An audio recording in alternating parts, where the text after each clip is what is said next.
Proclamação do Evangelho de Jesus Cristo segundo Mateus. Glória a vós, Senhor. Naquele tempo, Jesus disse aos seus discípulos: a vinda do Filho do Homem será como no tempo de Noé. Pois nos dias antes do dilúvio, todos comiam e bebiam, casavam-se e davam-se em casamento, até o dia em que Noé entrou na arca. E eles nada perceberam, até que veio o dilúvio e arrastou a todos. Assim acontecerá também na vinda do Filho do Homem. 2 homens estarão trabalhando no campo. Um será levado e o outro deixado. 2 mulheres estarão moendo no moinho. Uma será levada e a outra deixada. Portanto, ficai atentos, porque não sabeis em que dia virá o Senhor. Compreendei bem isso. Se o dono da casa soubesse a que horas viria o ladrão, certamente vigiaria e não deixaria que a sua casa fosse arrombada. Por isso, também vós ficai preparados, porque na hora em que menos pensais, o Filho do Homem virá. Palavra da salvação. Glória a vós, Senhor.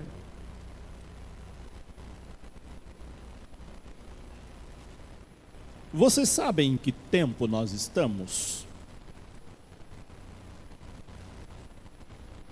Advento, muito bem. Eu estou perguntando isso porque São Paulo, a carta aos Romanos, da segunda leitura que nós ouvimos, ele diz que nós já sabemos. Ele começa a leitura dizendo: vós sabeis em que tempo estamos. Ele afirma isso. Então nós temos consciência de que nós estamos começando o tempo do Advento. E o tempo do Advento é um tempo muito especial na igreja. Eu diria que é um dos mais belos tempos litúrgicos. Porque nesse tempo nós preparamos o nosso coração, a nossa vida, a nossa casa, o nosso espírito, para a chegada do menino Deus, de um Deus que se faz tão pequeno para alcançar-nos na nossa pequenez. E nisso consiste a grandeza de Deus. Quando a gente vai receber alguém muito importante na nossa casa, uma visita, um amigo, alguém que nós gostamos muito, um parente muito querido, uma pessoa muito estimada, e a gente sabe que aquela pessoa vai chegar, ela mora muito longe, e ela vai chegar na nossa casa dali 4 semanas, o que nós fazemos? Começamos a preparar a nossa casa. Nós queremos oferecer para ela o melhor, porque nós amamos. Arrumamos a casa, compramos a melhor comida para oferecer para ela, vamos oferecer a melhor cama, vamos fazer uma linda recepção. E o nosso coração fica cheio de alegria a partir do momento que a gente sabe que aquela pessoa querida vem. E quando ela chega, essa alegria transborda. E vocês, pais, quando vocês souberam da gravidez, qual foi a sensação que ficou no coração de vocês, dessa criança que hoje vocês trazem para receber o batismo? Tenho certeza que todos vocês ficaram com um coração radiante de alegria. E desde aquele momento até o nascimento, vocês prepararam tudo para receber essa criança com muito carinho. Tudo que vocês poderiam fazer para ela, antes dela chegar, eu tenho certeza que vocês fizeram. Quando ela nasceu, eu imagino que o quartinho já estava arrumado, bonitinho, todo enfeitado, esperando a criança chegar da maternidade. para colocá-la naquele lugar lindo que vocês prepararam. Mais que o lugar lindo que vocês prepararam, eu tenho certeza que vocês prepararam o coração de vocês. Encheu de amor, transbordou de amor para essa criança, que é a maior riqueza que vocês têm. Agora eu pergunto, se vocês ficaram tão felizes quando souberam da gravidez, se vocês ficaram tão felizes e prepararam tão bem a chegada dessa criança, e hoje elas estão lindamente aqui para receber o sacramento do batismo,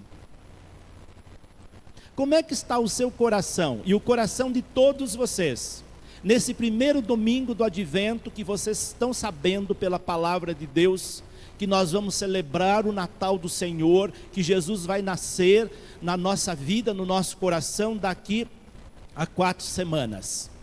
Como é que está o coração? Já começaram a preparar? Já colocaram adornos lá em casa? Já começaram a montar o presépio? Vale a pena pensar sobre isso. Se um ser humano é tão importante na nossa vida,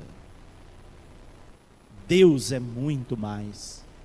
Então vocês peguem, pais, padrinhos, essa alegria da criança que vocês têm nos braços, tripliquem, redobrem tudo isso de alegria, porque nós estamos preparando a chegada de Jesus. E se Ele for importante na nossa vida, nós vamos começar agora a preparar nosso coração para deixá-lo mais bonito que a manjedoura, porque a manjedoura não era um lugar bonito. A manjedoura era uma estrebaria de animais. E eu acho que vocês não vão querer que Jesus nasça no coração de vocês num lugar imundo, sem ter feito uma varredura no coração, sem ter iluminado o coração de vocês. É disso que falam as leituras de hoje. A primeira leitura que nós ouvimos é um trecho do livro do profeta Isaías. O profeta Isaías é conhecido também como o profeta da esperança. E os textos de Isaías aparecem sempre no tempo do advento com muita força, falando dessa esperança, com uma linguagem figurada, com imagens. Ele diz: vamos à casa do Senhor. Lá a gente se abastece da sua presença, enche o nosso coração da presença de Deus, e gente com o coração cheio de Deus é gente que transborda essa presença de Deus por onde passa, nos seus pensamentos, nas suas palavras, nas suas ações. E ele trata dessa casa de Deus, colocada no alto de uma colina, aonde todos se acorriam a este lugar para se encontrar com Deus.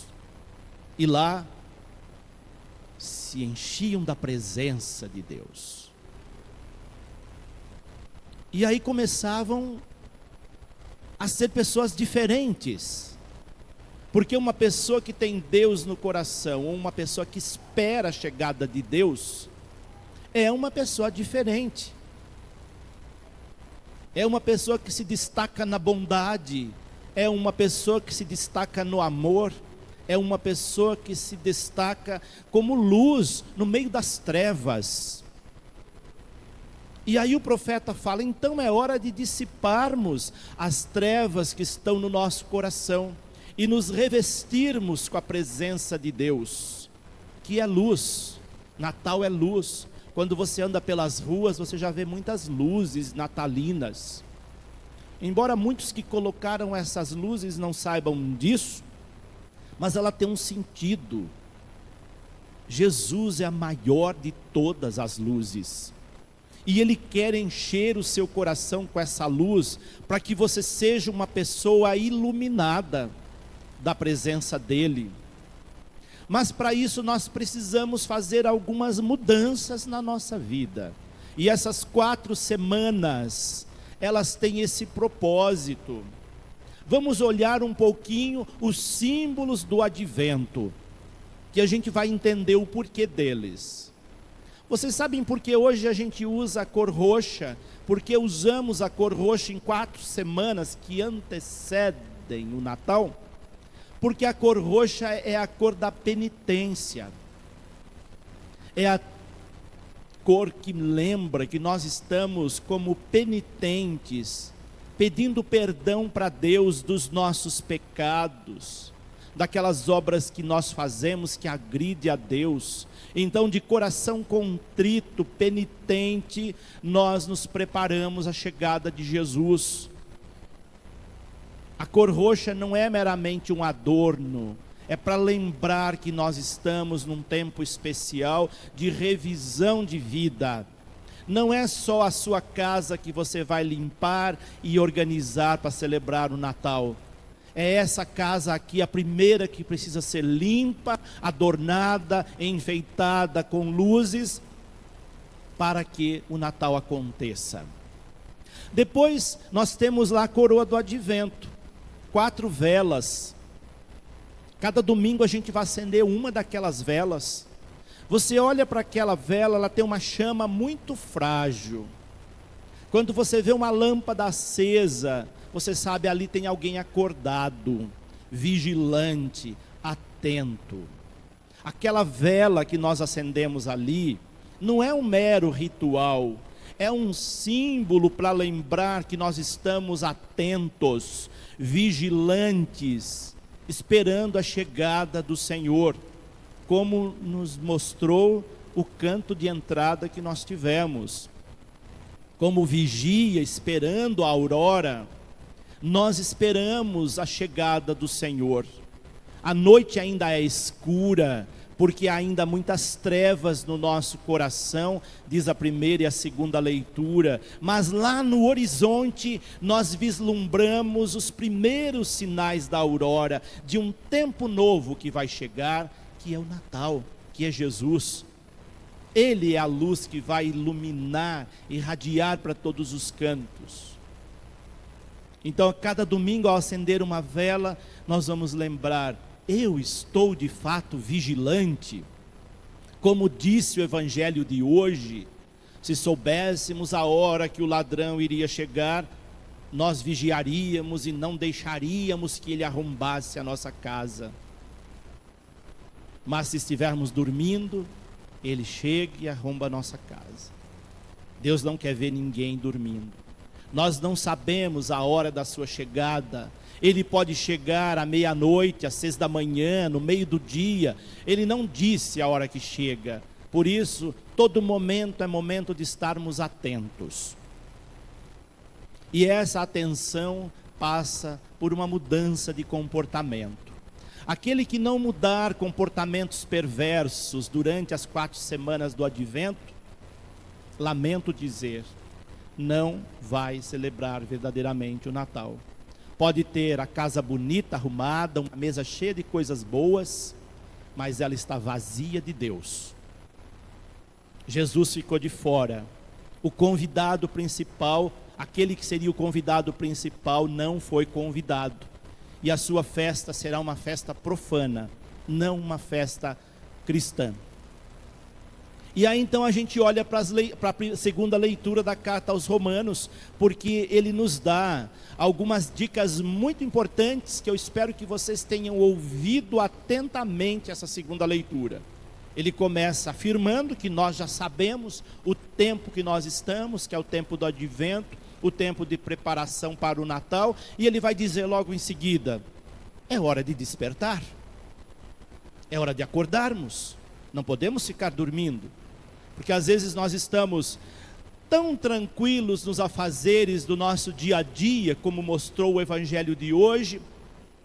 Casavam-se, davam-se em casamento, faziam festas, trabalhavam, cumpriam suas obrigações diárias, até que veio o dilúvio e arrastou a todos. Pegaram todos desprevenidos. Não podemos ficar desprevenidos. As preocupações do mundo são importantes para a nossa sobrevivência, mas para a sobrevivência da sua alma, você precisa se preocupar com as coisas transcendentes, com as coisas de Deus. Aquele que gasta sua vida só preocupado com as coisas do mundo, se esvazia totalmente de Deus. E não vai ser reconhecido na hora da sua chegada. Não vai reconhecê-lo. Para reconhecer Jesus, nós precisamos estar com o coração preparados. Nesse sentido, Paulo vai mostrando para nós, nesta segunda leitura, que a noite já vai adiantada. É uma leitura de esperança. Eu dizia da aurora que já começa a despontar no horizonte. É sinal que o dia logo vem, que a noite vai adiantada, que o tempo de trevas, de escuridão, de morte vai adiantado, vai passar. Tudo o que é mal passa. Só o bem sobrevive. Isso é a esperança que Paulo nos passa. Mas para isso, nós precisamos nos despojarmos das ações das trevas. Vale perguntar, qual ação de treva eu ainda tenho na minha vida? Todos nós, de uma forma ou de outra, às vezes, direta ou indiretamente, tem ações tenebrosas, de trevas. É hora de livrarmos dela. É hora de vestirmos com as armas da luz. Gravem bem isso. A única arma que Deus permite que nós portemos são as armas da luz de Deus. E é isso que ele pede nesta segunda leitura. Outro procedimento importante: procedamos honestamente. Pessoas desonestas não vão para o céu. Pessoas desonestas não celebrarão o Natal. Pessoas desonestas não têm Jesus no coração. Portanto, é importante procedermos honestamente, diz São Paulo, como em pleno dia. E ele diz mais: nada de glutonerias, bebedeiras, orgias sexuais e imoralidades. São Paulo está dizendo com estas palavras. Glutonerias é gula. Aqueles que no Natal só se preocupa com o que vai colocar na mesa. Não importa se há mesas vazias dos seus irmãos. Não importa se tem gente passando fome. Importa se vai ter uma ceia de Natal farta. E se esbalda nessas mesas vazias de Deus. Nada disso, diz São Paulo, faz Jesus nascer na nossa vida. E as outras coisas também, ele diz mais: brigas, rivalidades. Às vezes chega a noite do Natal, a gente deseja Feliz Natal para o nosso irmão, para a nossa irmã, para o nosso vizinho, mas com o coração cheio de ódio. Quem tem ódio no coração não deixou espaço para Jesus nascer. Como é que você pode celebrar o Natal se o seu coração está cheio de ódio? É tempo de perdoar. Advento é tempo de perdoar. Se você tiver alguém que você ainda não perdoou, perdoe. Peça perdão para alguém que você ofendeu. Seja honesto com Deus, com você mesmo e com seu próximo, se você quer de fato celebrar o Natal. São procedimentos que a liturgia de hoje nos traz para vivermos bem o tempo do advento e celebrarmos de fato o Natal do Senhor. E esse ano nós estamos celebrando o ano vocacional. Vocês viram que tem uma vela diferente aqui na frente. Todo quarto domingo do mês essa vela vai estar aqui, na frente da mesa da palavra, para nós rezarmos pela vocação. Todos os tipos de vocação, inclusive a vocação de ser pai, de ser mãe, de constituir uma boa família. A vocação de servir na igreja, a vocação consagrada. E hoje nós rezamos também pelas vocações. Mas de um modo especial nós rezamos hoje pelas vocações dos pais, que estão aqui com seus filhos para serem batizados. Eu tenho certeza que vocês querem o melhor para os seus filhos. E por isso vocês trouxeram eles as crianças para receber o sacramento do batismo. E para isso vocês escolheram padrinhos, que com certeza são as melhores pessoas que vocês têm ao lado de vocês. Os padrinhos a gente escolhe a dedo, não pode ser qualquer pessoa. A igreja coloca exigências só para os padrinhos, para os pais não, porque criança não escolhe pai e mãe para nascer. Basta fazer a preparação, você pode batizar a criança, mas na hora de escolher o padrinho, a igreja coloca algumas exigências, porque padrinho é escolha. E aí então o padrinho precisa ser uma pessoa honesta, uma pessoa íntegra, uma pessoa do bem, uma pessoa católica e que vai orientar essa criança junto com os pais na fé católica. Para que vocês pais nunca se arrependam do padrinho, da madrinha que vocês escolheram, mas que vocês tenham orgulho deles. E que eles tenham orgulho dos afilhados, que vejam nesses afilhados como se fossem seus filhos. Cuidem deles com muito carinho. Esse é o papel do padrinho e da madrinha. Por isso não pode ser qualquer pessoa. Tem que ser pessoa que tem o sacramento do matrimônio. Ou então que seja solteira. Tem que ser pessoa que professa a fé católica. Não pode ser católico de vez em quando. Aquele católico que só vem no dia do batizado e depois não volta mais para a igreja. Que exemplo vai dar para essa criança? A criança vai dizer: meu padrinho e minha madrinha não vão para a igreja, para que eu vou? Padrinho tem que ser fiel na igreja. Padrinho tem que ser bom dizimista na igreja, porque o dizimista é aquele que mostra a sua fidelidade.